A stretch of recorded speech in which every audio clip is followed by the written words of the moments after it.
Shri honourable subject एक महत्त्वाचा उमरगा सोलापूर राष्ट्रीय महामार्ग क्रमांक 65 2014 मध्ये मंत्री महोदय याला वर्क ऑर्डर दिली गेली आणि जवळपास आता 2024 उजाडत आहे. खरं तर 2.5 वर्षात हा प्रकल्प पूर्ण करणं अपेक्षित होतं, पण दुर्दैवानं आज 10 वर्ष झाले तरी तो रस्ता काही पूर्ण त्या ठिकाणी होत नाही. कदाचित ताजमहल सुद्धा लवकर बांधून झाला असेल, पण ही रस्ता काही मंत्री महोदय त्या ठिकाणी लवकर होत नाही. तर याला एक टाइम बाउंड त्या ठिकाणी, आणि हा रस्ता न झाल्यामुळं अनेक लोकांचे जीव त्या ठिकाणी जात आहेत.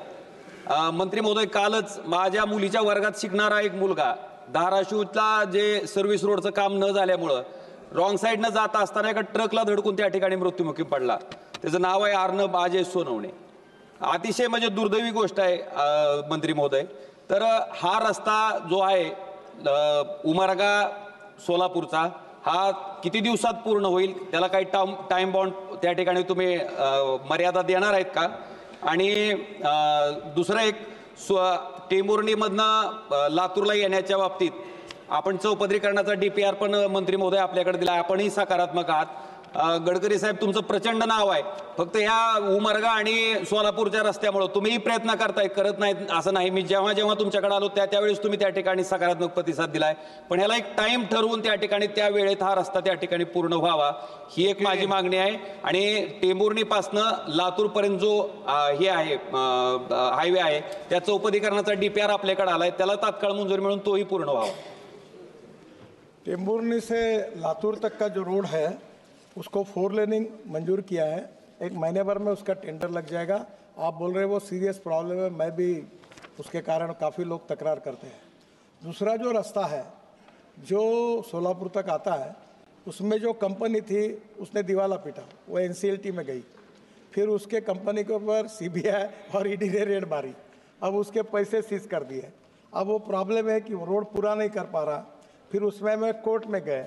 अब प्रॉब्लम है कि ये जो मेजॉरिटी प्रॉब्लम्स जो आते हैं रोड में, केवल रोड में लैंड एक्विजिशन का problem, forest wild life environment का clearance, railway approval, utility shifting, other clearances, law and order situation, contractor issue, bank का डिसबर्समेंट रुकता है, फोर्स मेजर होते हैं, और इसमें कॉन्ट्रैक्टर ने दिवाला पीट दिया. वो NCLT में गया. हम वो शुरू करके दूसरे को लाए, उतने में CBI और ED की रेड पड़ी. उसके अगेंस्ट वो कोर्ट में गया, तो कोर्ट ने भी उसमें स्टे दिया. तो ये बियॉन्ड कैपेसिटी कुछ प्रॉब्लम्स है.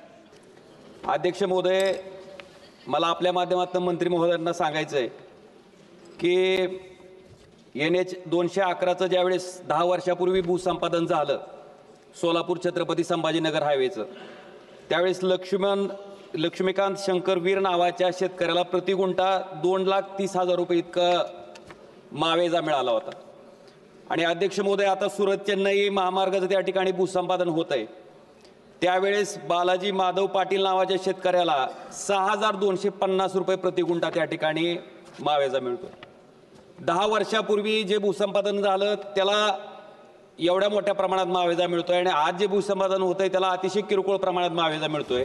त्याच्यामुळं ह्याच्यातनं नाराजीमधनं शेतकरी परत कोर्टामध्ये जातात आणि भूसंपादन करायला त्या ठिकाणी अडचणी येतात. माझी आपल्या माध्यमातून मंत्री महोदयांना एवढीच विनंती आहे की 2013च्या कायद्याप्रमाणे जर भूसंपादन त्या ठिकाणी केलंय, जो कायदा त्या ठिकाणी डायल्यूट करायचा प्रयत्न होतोय, त्या पद्धतीने जर केलं तर शेतकऱ्यालाही मोठ्या प्रमाणात त्या ठिकाणी मावेजा मिळेल. तर ती अंमलबजावणी मंत्री महोदय करणार का? आणि सुरत चेन्नई ह्या हायवेला जोडण्यासाठी एक उस्मानाबाद शहराला स्पर रोडनं जोडण्याच्या बाबतीतलं एक प्रपोजल मंत्री महोदय मी आपल्याकडे दिलं. आपणही त्याच्या बाबतीत सकारात्मक आहात, तर त्याला कधीपर्यंत मंजुरी मिळेल? माननीय स्पीकर महोदय, लँड ॲक्विजिशन हा राज्य सरकारच्या अखत्यारीत असणारा विषय आहे. आपले जे जिल्हाधिकारी आहेत ते राज्य शासनाच्या नियमाप्रमाणे लँड ॲक्विजिशनची कॉस्ट काढतात आणि त्याला काला म्हणतो आपण. त्यांनी ती कॉस्ट काढल्यानंतर त्यांना अपील करण्याचा अधिकार आहे आणि ती कॉस्ट आम्हाला स्वीकारायची.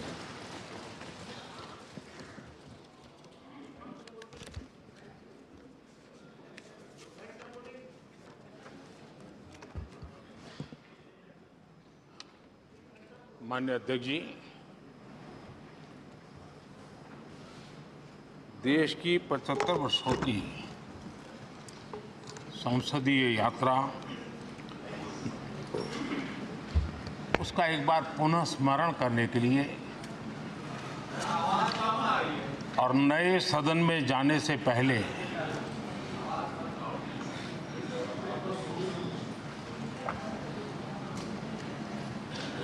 उन प्रेरक पड़ाव को, इतिहास की महत्वपूर्ण घड़ी को स्मरण करते हुए आगे बढ़ने का ये अवसर है। हम सब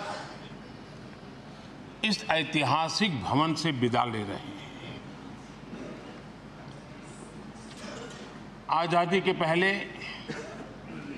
ये सदन इंपीरियल लेजिस्लेटिव काउंसिल का स्थान हुआ करता था।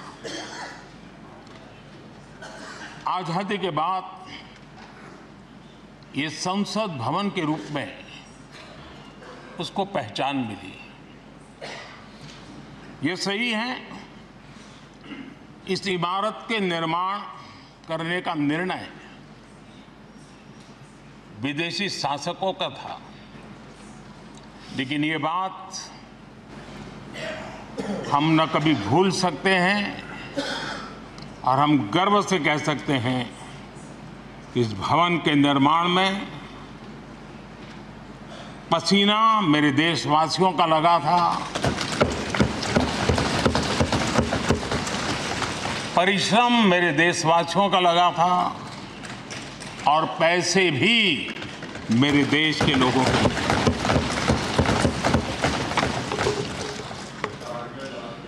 इस 75 वर्ष की हमारी यात्रा ने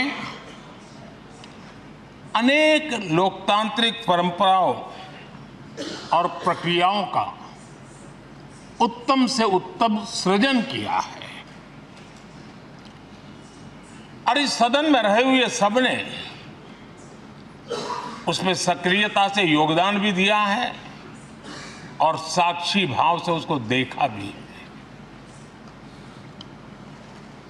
हम भले नए भवन में जाएंगे, लेकिन पुराना भवन भी, ये भवन भी आने वाली पीढ़ियों को हमेशा हमेशा प्रेरणा देता रहेगा।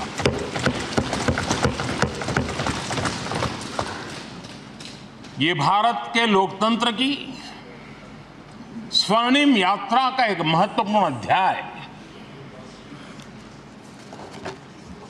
जो सारी दुनिया को भारत की रगों में लोकतंत्र का सामर्थ्य कैसे है, इसका परिचित कराने का काम इस इमारत से होता रहेगा। आदरणीय अध्यक्ष जी, अमृतकाल की प्रथम प्रभा का प्रकाश राष्ट्र में एक नया विश्वास, नया आत्मविश्वास, नया उमंग, नए सपने, नए संकल्प और राष्ट्र का नया सामर्थ्य उसे भर रहा है। चारों तरफ आज भारतवासियों की उपलब्धि की चर्चा हो रही है और गौरव के साथ हो रही है।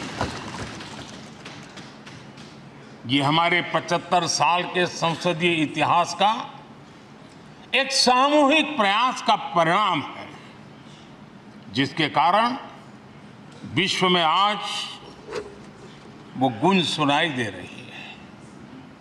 आदरणीय अध्यक्ष जी, चंद्रयान 3 की सफलता न सिर्फ पूरा भारत, पूरा देश अभिभूत है और इसमें भारत के सामर्थ्य का एक नया रूप, जो आधुनिकता से जुड़ा है, जो विज्ञान से जुड़ा है, जो टेक्नोलॉजी से जुड़ा है, जो हमारे वैज्ञानिकों के सामर्थ्य से जुड़ा है, जो 140 करोड़ देशवासियों के संकल्प की शक्ति से जुड़ा हुआ है, वो देश और दुनिया पर एक नया प्रभाव पैदा करने वाला है। ये सदन और इस सदन के माध्यम से मैं फिर एक बार देश के वैज्ञानिकों और उनके साथियों को कोटि कोटि बधाइयां देता हूं, उनका अभिनंदन करता हूं।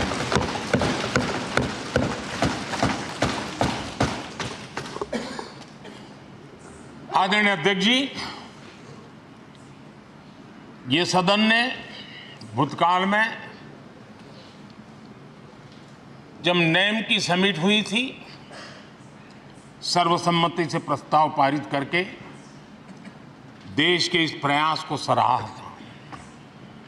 आज G20 की सफलता को भी आपने सर्वसम्मति से सराहा है। मैं मानता हूं देशवासियों का आपने गौरव बढ़ाया है। मैं आपका आभार व्यक्त करता हूं। G20 की सफलता 140 करोड़ देशवासियों की है। ये भारत की सफलता है, किसी व्यक्ति की सफलता नहीं है, किसी दल की सफलता नहीं है।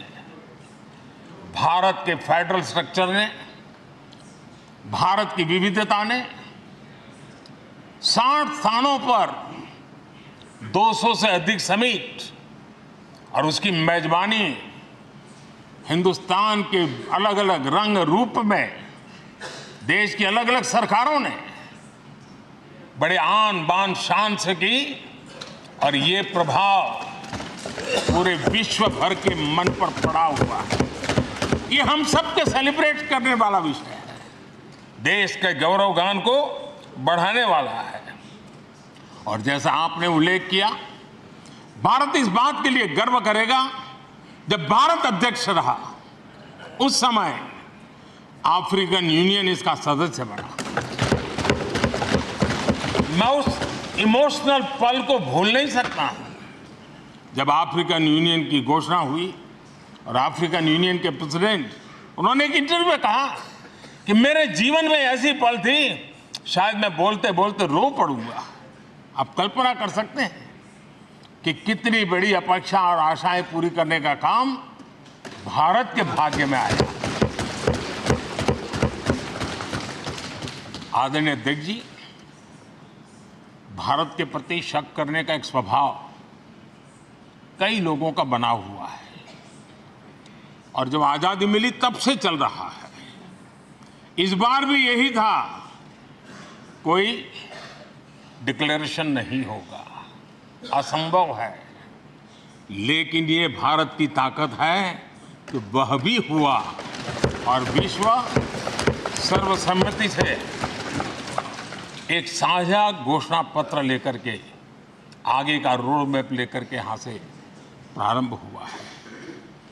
और अध्यक्ष जी, आपके नेतृत्व में, क्योंकि भारत की अध्यक्षता नवंबर के आखिरी दिन तक है, इसलिए अभी हमारे पास जो समय है उसका उपयोग हम करने वाले हैं।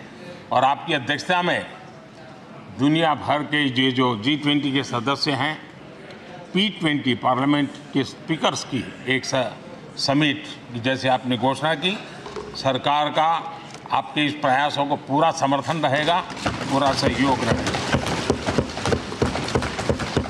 आदरणीय अध्यक्ष जी, हम सबके लिए गर्व की बात है कि आज भारत विश्व मित्र के रूप में अपनी जगह बना पाया है। पूरा विश्व भारत में अपना मित्र खोज रहा है, पूरा विश्व भारत की मित्रता को अनुभव कर रहा है।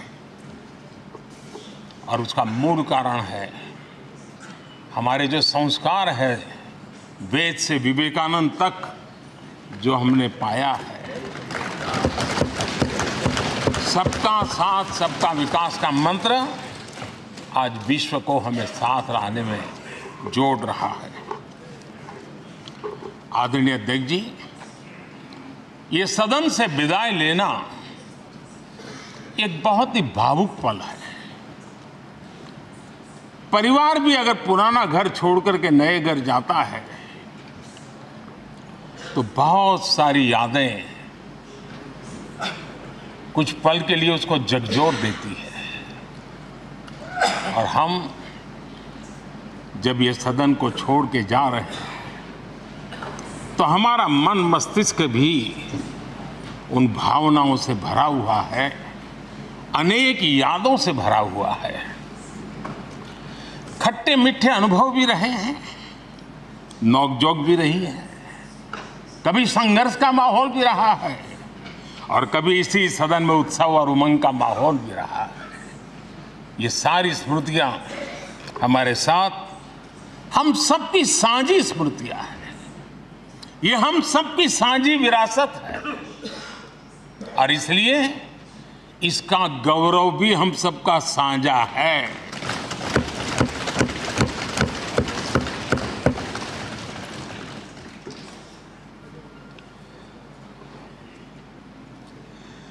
आजाद भारत के नवनिर्माण से जुड़ी हुई अनेक घटनाएं इन 75 वर्ष में यही सदन में आकार लेती हुई हमने देखी है।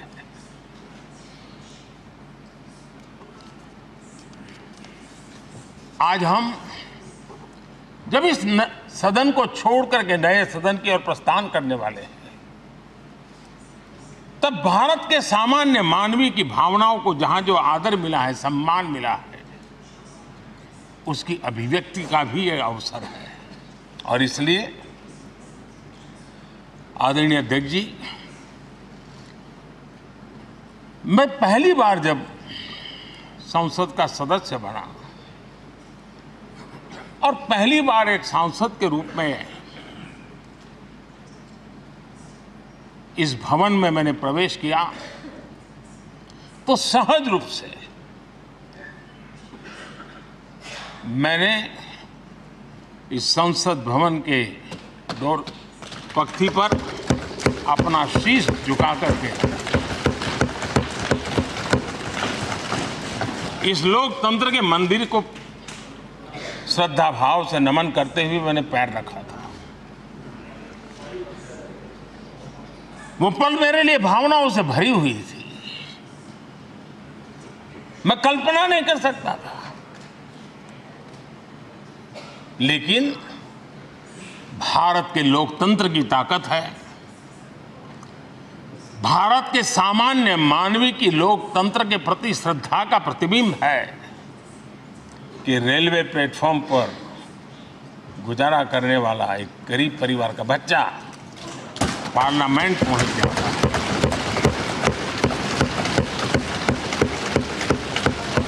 मैंने कभी कल्पना तक नहीं की कि देश मुझे इतना सम्मान देगा, इतना आशीर्वाद देगा, इतना प्यार देगा। सोचा नहीं था अध्यक्ष जी।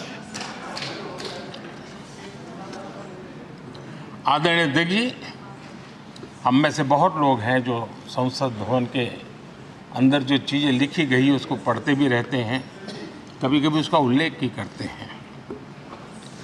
हमारे यहाँ संसद भवन के प्रवेश द्वार पर एक छांदोग्य उपनिषद का एक वाक्य है, लोक द्वारम करके पूरा वाक्य है।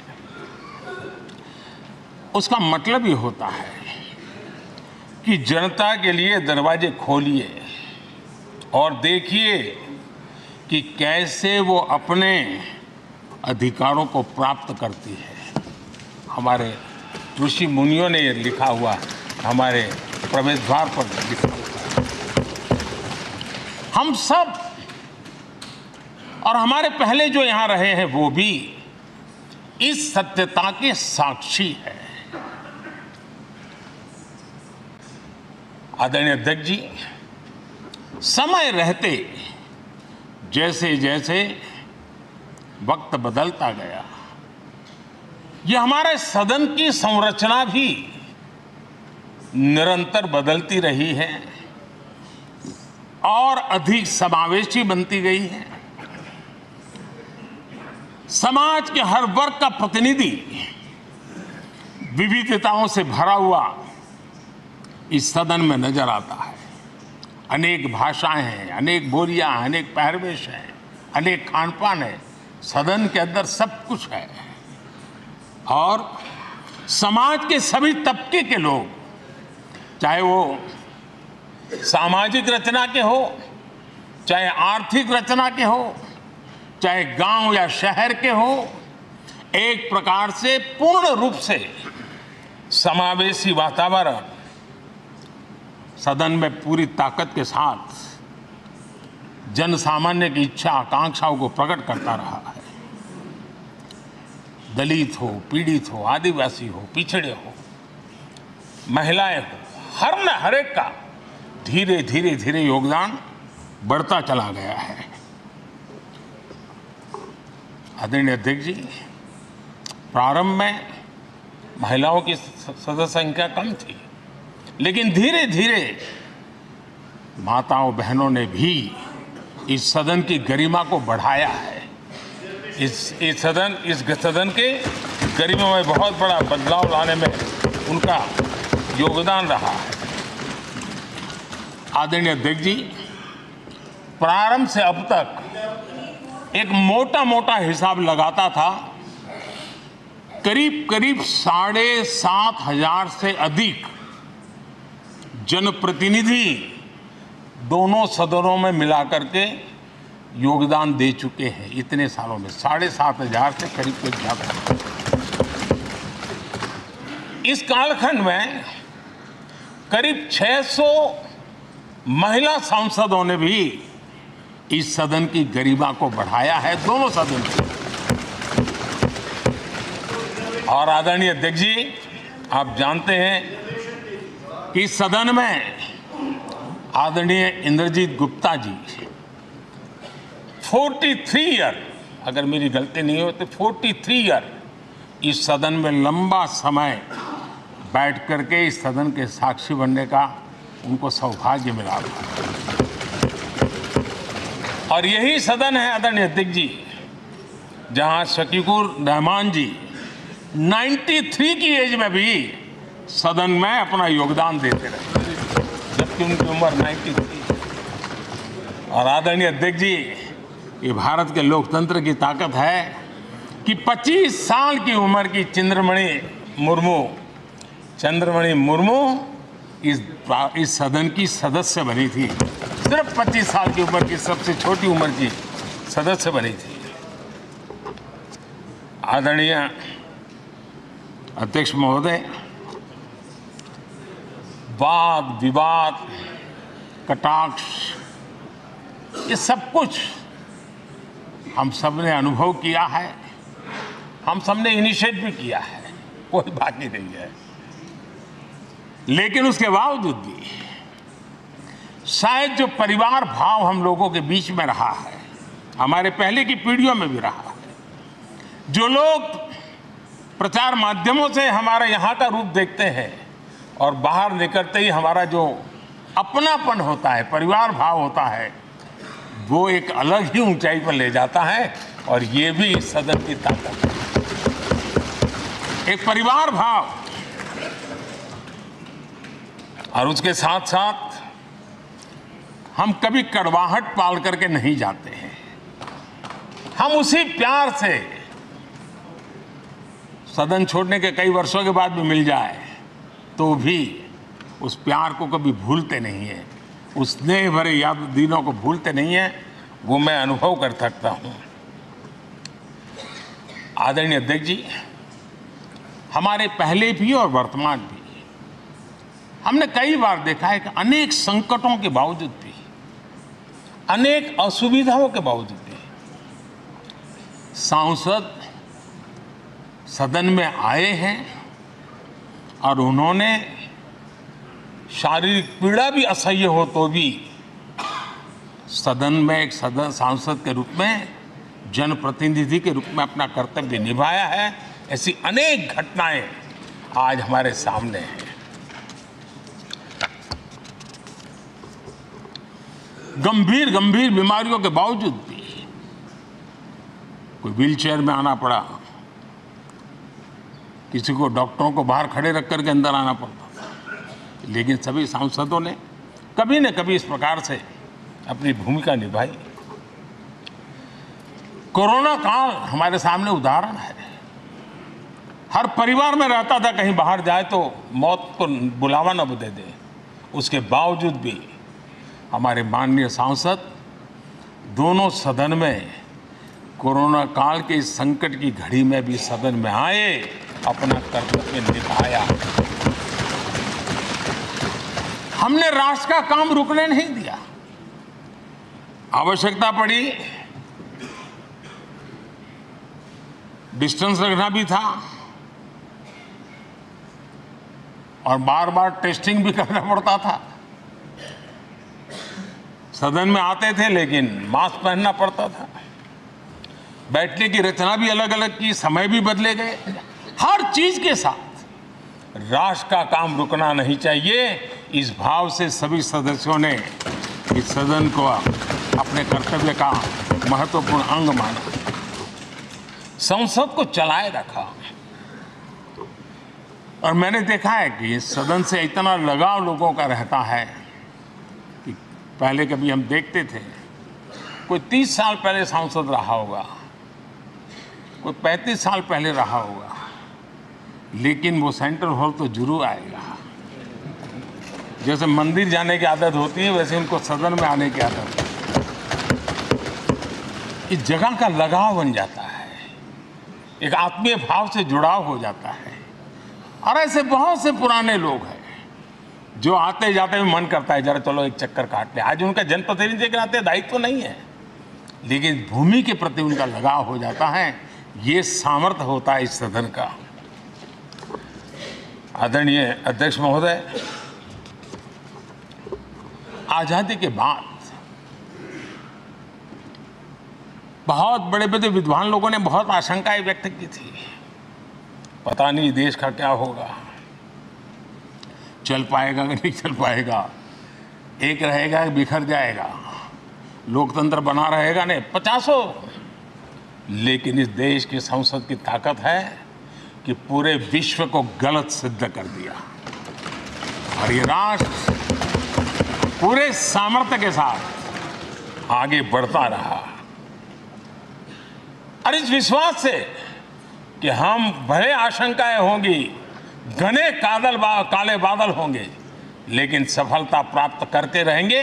और ये हम सब लोगों ने, हमारी पुरानी पीढ़ियों ने मिलकर के इस काम को करके दिखाया है। इसका गौरवगान करने का ये अवसर है। आदरणीय अध्यक्ष जी, इसी भवन में 2 साल 11 महीने तक संविधान सभा की बैठकें हुई और उसने देश के लिए एक मार्गदर्शक जो आज भी हमें चलाता है, हमारे संविधान दिया। और 26 नवंबर 1949 को जो संविधान हमें मिला वो 26 जनवरी 1950 को लागू हुआ। इन 75 वर्षों में सबसे बड़ा जो अचीवमेंट है वो ये है कि देश के सामान्य मानवी का इस संसद पर विश्वास बढ़ता ही गया है। और लोकतंत्र की सबसे बड़ी ताकत यही है कि इस महान संस्था के प्रति, इस महान इंस्टीट्यूशन के प्रति, इस व्यवस्था के प्रति उनका विश्वास अटूट रहे, विश्वास उनका बना रहे। इन 75 वर्षों में हमारी संसद ने जन भावनाओं की अभिव्यक्ति का भवन भी बना दिया। यहाँ जन भावनाओं की पुरजोश अभिव्यक्ति और हम देखते हैं राजेंद्र बाबू से लेकर डॉक्टर कलाम, रामनाथ जी कोविंद और अभी द्रौपदी मुर्मू जी, इन सब के संबोधन का लाभ हमारे सदनों को मिला है, उनका मार्गदर्शन मिला है। आदरणीय अध्यक्ष जी, पंडित नेहरू जी, शास्त्री जी, वहां से लेकर के अटल जी, मनमोहन सिंह जी तक एक बहुत बड़ी श्रृंखला जिसने इस सदन का नेतृत्व किया है और सदन के माध्यम से देश को दिशा दी है, देश को नए रंग रूप में ढालने के लिए उन्होंने परिश्रम किया है, पुरुषार्थ किया है। आज उन सबका गौरवगान करने का भी अवसर है। आदरणीय अध्यक्ष जी, सरदार वल्लभ भाई पटेल, लोहिया जी, चंद्रशेखर जी, आडवाणी जी, न जाने अनगिनत नाम जिन्होंने हमारे इस सदन को समृद्ध करने में, चर्चाओं को समृद्ध करने के लिए, देश के सामान्य से सामान्य व्यक्ति की आवाज को ताकत देने का काम इस सदन में किया है। विश्व के भी अनेक राष्ट्राध्यक्षों ने हमारे इन सदनों को संबोधित करने का भी अवसर आए हैं और उनकी बातों में भी भारत के लोकतंत्र के प्रति आदर का भाव व्यक्त हुआ है। आदरणीय अध्यक्ष जी, उमंग उत्साह के पल के बीच भी कभी सदन की आंख से आंसू भी बहे। ये सदन दर्द से भर गया जब देश को 3 अपने प्रधानमंत्री उनको अपने कार्यकाल में ही खोने की नौबत आई, नेहरू जी, शास्त्री जी और इंदिरा जी। तब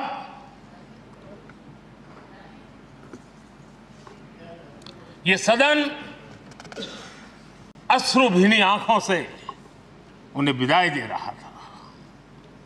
आदरणीय अध्यक्ष जी,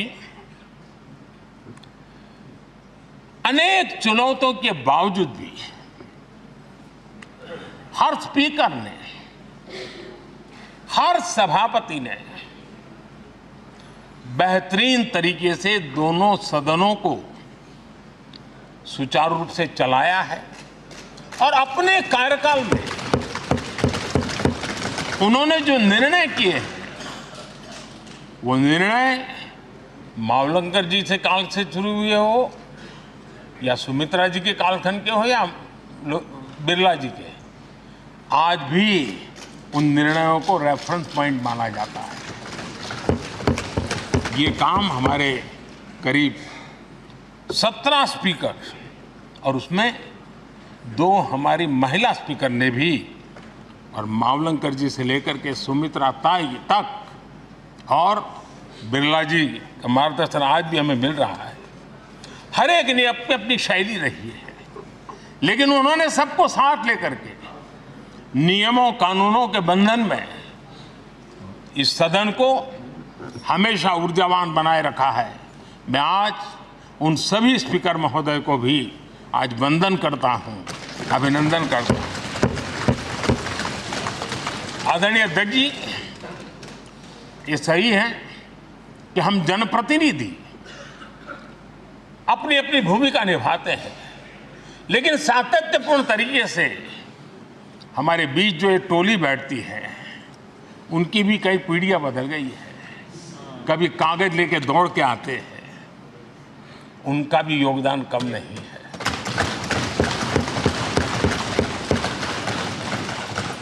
हमें कागज पत्र पहुंचाने के लिए दौड़ते हैं, सदन में कोई गलती ना हो जाए, उसके निर्णय में कोई गलत ना हो जाए, उसके लिए वो चौकन्ने रहते हैं। जो काम इनके द्वारा हुआ है उसने भी सदन के क्वालिटी ऑफ गवर्नेंस में तेजी लाने में बहुत बड़ी मदद की है। मैं उन सभी साथियों का और इनके पूर्व में जो रहे हैं उनका भी हृदय से अभिनंदन करता हूं। इतना ही नहीं, सदन मतलब ये खंड ही नहीं है, इस पूरे परिसर में अनेक लोगों ने, किसी ने हमें चाय पिलाई होगी, किसी ने पानी पिलाया होगा, किसी ने रात रात चली हुई सदन को किसी को भूखा पेट रहने नहीं दिया होगा, कई प्रकार की सेवाएं की होगी। किसी ने माली ने इसके बाहर के एनवायरनमेंट को संभाला होगा, किसी ने इसकी सफाई की होगी। न जाने कितने ही अनगिनत लोग होंगे जिन्होंने हम सब अच्छे ढंग से काम कर सके और यहां जो काम हो वो काम देश को आगे बढ़ाने के लिए अधिक से अधिक तेजी से हो, उसके लिए जो माहौल बनाना, व्यवस्था बनाना, उसके लिए जिसने योगदान दिया है, मेरी तरफ से भी और इस सदन की तरफ से भी मैं उनका विशेष रूप से नमन करता हूं।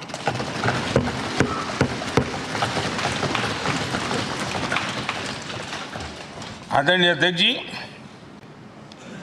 लोकतंत्र का एक सदन, आतंकी हमला हुआ,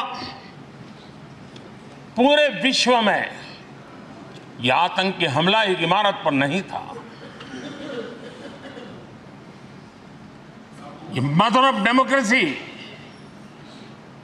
एक प्रकार से हमारी जीवात्मा पर यह हमला था। ये देश उस घटना को कभी भूल नहीं सकता है, लेकिन आतंकियों से लड़ते लड़ते सदन को बचाने के लिए और हर सदस्य को बचाने के लिए जिन्होंने अपने सीने पर गोलियां झेली, आज मैं उनको भी नमन करता हूं। हमारे बीच नहीं है, लेकिन उन्होंने बहुत बड़ी रक्षा की है। आदरणीय अध्यक्ष जी, जब आज हम इस सदन को छोड़ रहे हैं, तब मैं उन पत्रकार मित्रों को भी याद करना चाहता हूं जिन्होंने जीवन में, कुछ लोग तो ऐसे हैं जिन्होंने पूरा जीवन अपने कार्यकाल में संसद के काम को ही उन्होंने रिपोर्ट किया है। एक प्रकार से वो जीवंत साक्षी रहे हैं। उन्होंने यहां की पल पल की जानकारी देश तक पहुंचाई, और तब तो ये सारा टेक्नोलॉजी अवेलेबल नहीं थी। तब वही लोग थे जो यहां की बात पहुंचाते थे, और उनका सामर्थ्य था वो अंदर की भी पहुंचाते थे और अंदर की भी पहुंचाते थे।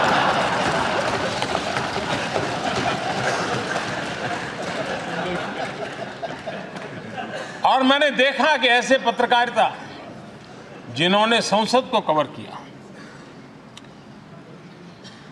शायद उनके नाम जाने नहीं जाते होंगे, लेकिन उनके काम को कोई भूल नहीं सकता है। और खबरों को लिए नहीं, भारत की इस विकास यात्रा को संसद भवन से समझने के लिए उन्होंने अपनी शक्ति खपा दी थी।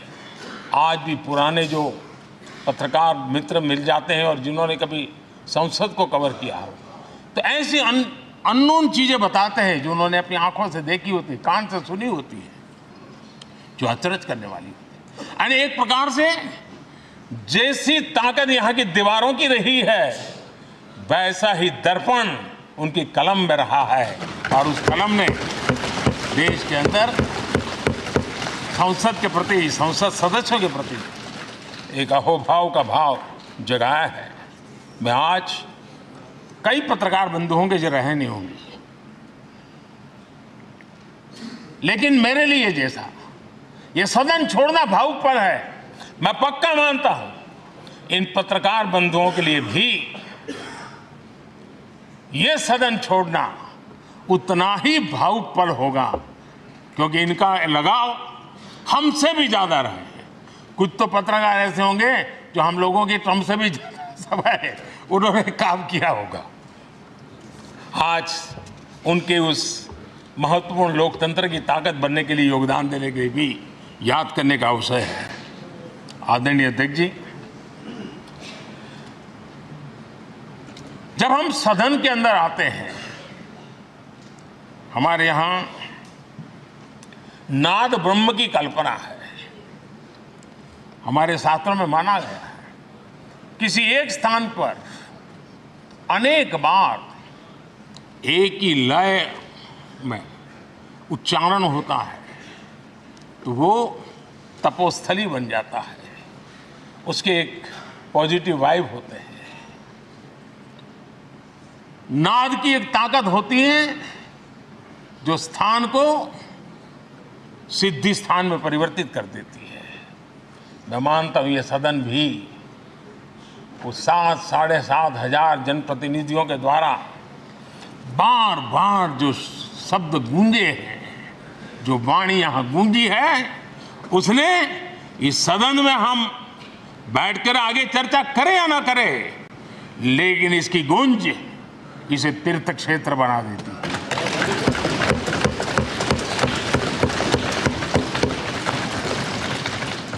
एक जागृत जगह बन जाती है और लोकतंत्र की प्रति श्रद्धा रखने वाला व्यक्ति आज से 50 साल के बाद भी जब यहां देखने के लिए भी आएगा तो उसे उस गूंज की अनुभूति होगी कि कभी भारत की आत्मा की आवाज यहां पर गूंजती थी। और इसलिए अध्यक्ष महोदय, ये वो सदन है जहां कभी भगत सिंह, बटुकेश्वर दत्त, उन्होंने अपनी वीरता सामर्थ्य से अंग्रेज सल्तनत को जगा दिया था बम का धमाका कर। वो बम की गूंज भी जो देश का भला चाहते हैं उनको कभी सोने नहीं देती। आदरणीय अध्यक्ष जी, ये वो सदन है जहां पंडित जी को इसलिए भी याद किएगा, अनेक बातों के लिए याद करेगा, लेकिन हम जरूर याद करेंगे इसी सदन में पंडित नेहरू का at the stroke of midnight की गूंज हम सबको प्रेरित करती रहेगी। और इसी सदन में अटल जी ने कहा था, वो शब्द आज भी गूंज रहे हैं इस सदन में, सरकारें आएगी जाएगी, पार्टियां बनेगी बिगड़ेगी, लेकिन ये देश रहना चाहिए।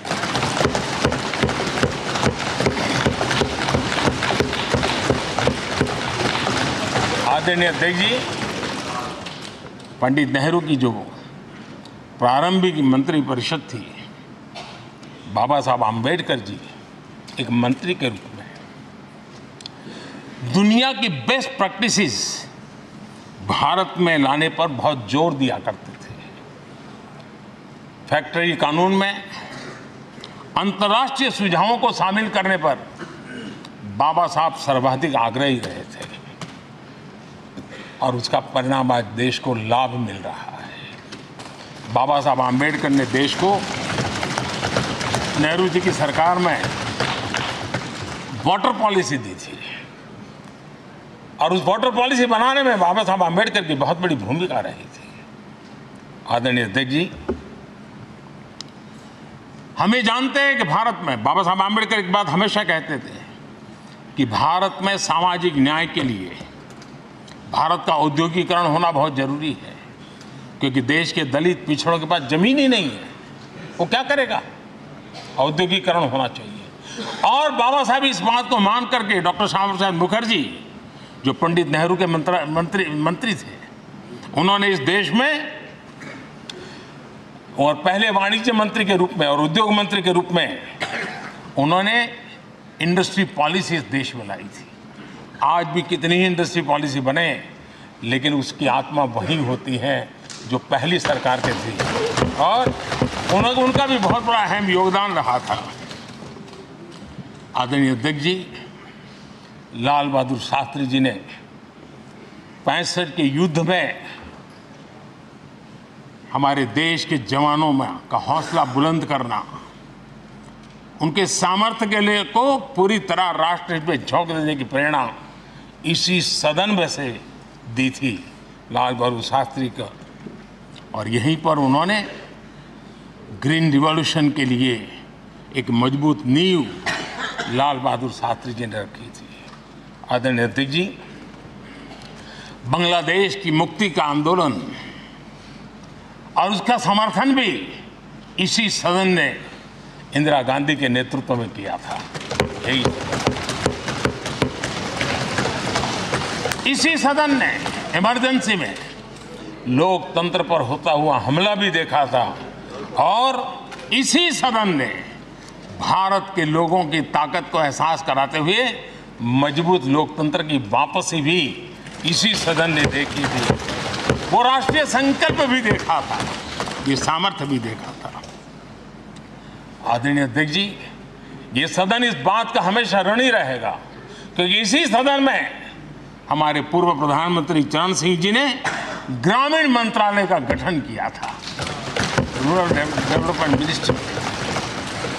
इसी सदन में मतदान की उम्र 21 से 18 करने का निर्णय हुआ था और देश की युवा पीढ़ी को इसका योगदान देने के लिए प्रेरित किया गया, उत्साहित किया गया था।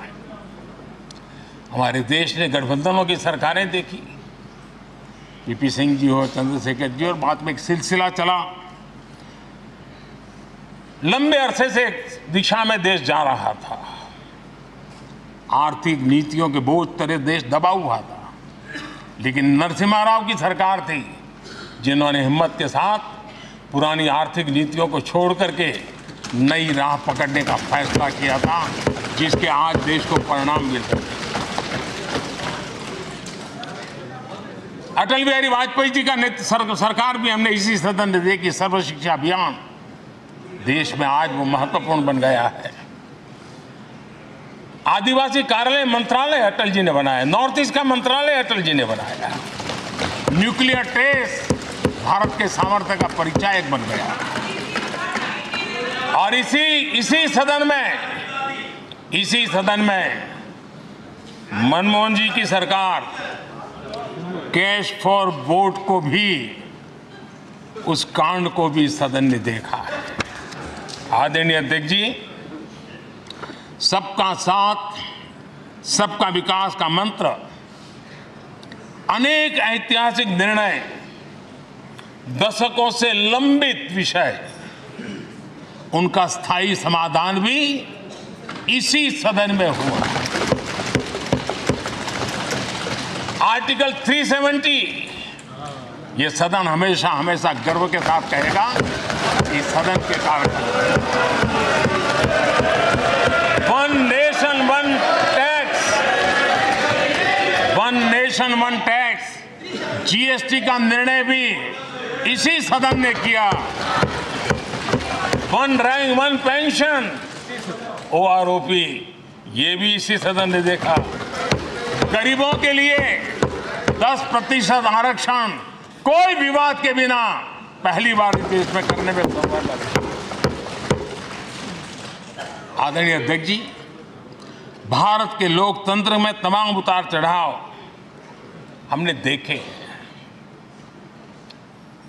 और ये सदन लोकतंत्र की ताकत है, लोकतंत्र की ताकत की साक्षी है, जन विश्वास का एक केंद्र बिंदु रहा है। इस सदन की विशेषता देखिए और दुनिया के लोगों को आज भी अचरज होता है। यह सदन है जिसमें कभी 4 सांसद वाली पार्टी सत्ता में होती थी और 100 सदस्य वाली पार्टी विपक्ष में बैठती थी। ये भी सामर्थ्य इस सदन के लोकतंत्र की ताकत का परिचय कराता है। और यही सदन है जिसमें एक वोट से अटल जी की सरकार गई थी और लोकतंत्र की गरिमा को बढ़ाया था। ये भी इसी सदन में हुआ।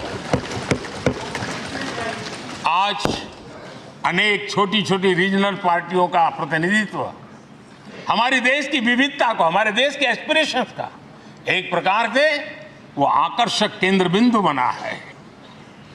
आदरणीय अध्यक्ष जी, इस देश में 2 प्रधानमंत्री ऐसे रहे, मोरारजी भाई, वीपी सिंह। एक प्रकार से कांग्रेस में जीवन खपाया था, लेकिन एंटी कांग्रेस गवर्नमेंट का नेतृत्व कर रहे थे। ये भी इसकी विशेषता थी। और हमारे नरसिम्हा राव जी, वो तो बिस्तरा गोल करके घर जाने की तैयारी कर रहे थे, निवृत्ति की घोषणा कर चुके थे, लेकिन यही लोकतंत्र की ताकत देखिए, सदन की ताकत देखिए, वो प्रधानमंत्री के रूप में 5 साल हमारी सेवा कर रहे।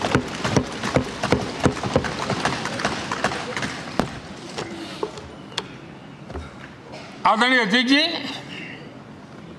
सबकी सहमति से कठिन कार्य होते हुए हमने देखे हैं। 2000 की साल थी, अटल जी की सरकार थी। इसी सदन ने 3 राज्यों का गठन सर्व स्वीकृति से किया और बड़े उमंग उत्साह से किया। जब छत्तीसगढ़ की रचना हुई तो उत्सव छत्तीसगढ़ ने भी मनाया, उत्सव मध्य प्रदेश ने भी मनाया।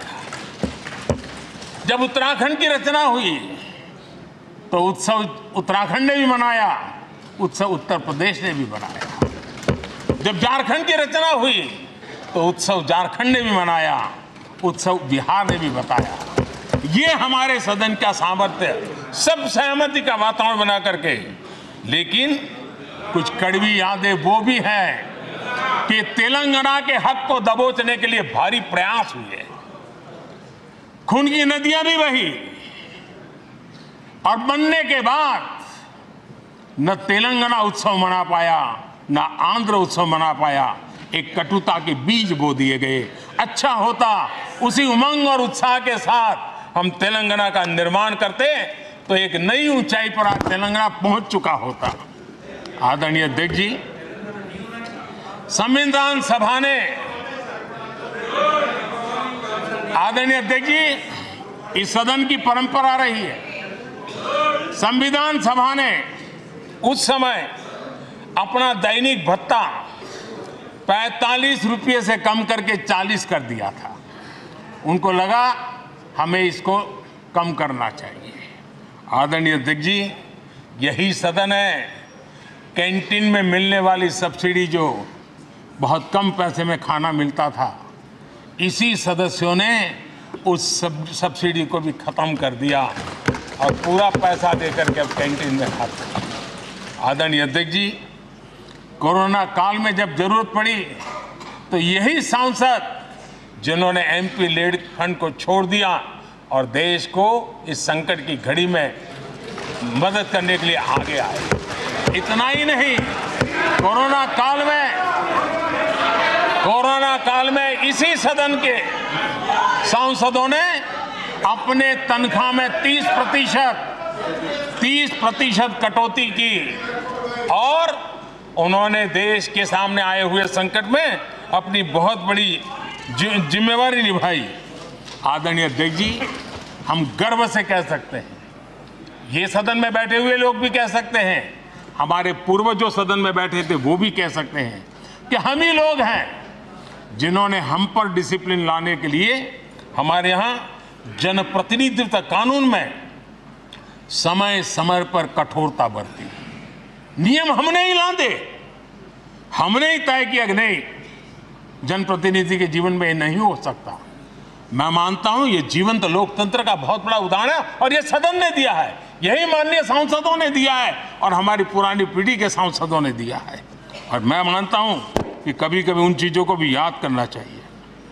आदरणीय अध्यक्ष जी, हम जो वर्तमान सांसद हैं उनके लिए तो ये विशेष सौभाग्य का अवसर है। सौभाग्य का अवसर इसलिए है कि हमें इतिहास और भविष्य दोनों की कड़ी बनने का अवसर मिला है।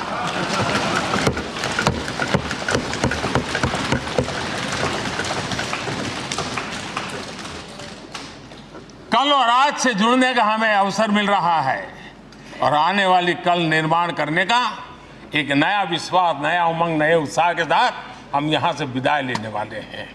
आदरणीय अध्यक्ष महोदय, आज का दिवस सिर्फ और सिर्फ इस सदन के सभी 7,500 जनप्रतिनिधि रह चुके हैं उनके गौरवगान का पल है। इन दीवारों से हमने जो प्रेरणा पाई है, जो नया विश्वास पाया है, उसको लेकर जाने का है।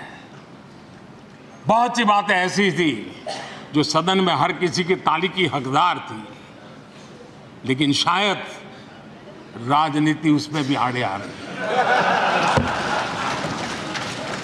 नेहरू जी के योगदान का गौरवगान अगर इस सदन में होता है, कौन सदस्य होगा जिसको ताली बजाने का मन न कर जाए।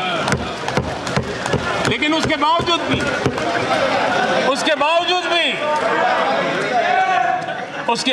भी देश के लोकतंत्र के लिए बहुत जरूरी है हम सब ने अपने यहाँ सोच लें। आदरणीय अध्यक्ष जी, मुझे पूरा विश्वास है कि आपके मार्गदर्शन में और इस अनुभवी माननीय सांसदों के सामर्थ्य से हम नई संसद में जब जाएंगे तो नए विश्वास के साथ जाएंगे। मैं फिर एक बार आज पूरा दिवस आपने इन पुरानी स्मृतियों को ताज़ा करने के लिए दिया, एक अच्छे वातावरण में सबको याद करने का मौका दिया। इसके लिए मैं आप सब का आपका हृदय से आभार व्यक्त करता हूं और मैं सभी सदस्यों से आग्रह करूंगा कि अपने जीवन की ऐसी मधुर यादों को यहां हम जरूर व्यक्त करें ताकि देश तक पहुंचे कि सचमुच में ये हमारा सदन, ये हमारे जनप्रतिनिधियों की गतिविधि सच्चे अर्थ में देश को समर्पित है, इसका भाव लोगों के तक पहुंचे। इसी एक अपेक्षा के साथ मैं फिर एक बार इस धरती को प्रणाम करता हूं, इस सदन को प्रणाम करता हूं। भारत के मंदिरों से बनी हुई हर एक दीवार के हर एक एक ईंटे को प्रणाम करता हूं और पिछले 75 साल में भारत के लोकतंत्र को नया सामर्थ्य शक्ति देने वाले हर गुंज को, उस नाद ब्रह्म को नमन करते हुए मेरी वाणी को विराम कर देता हूं। बहुत बहुत धन्यवाद।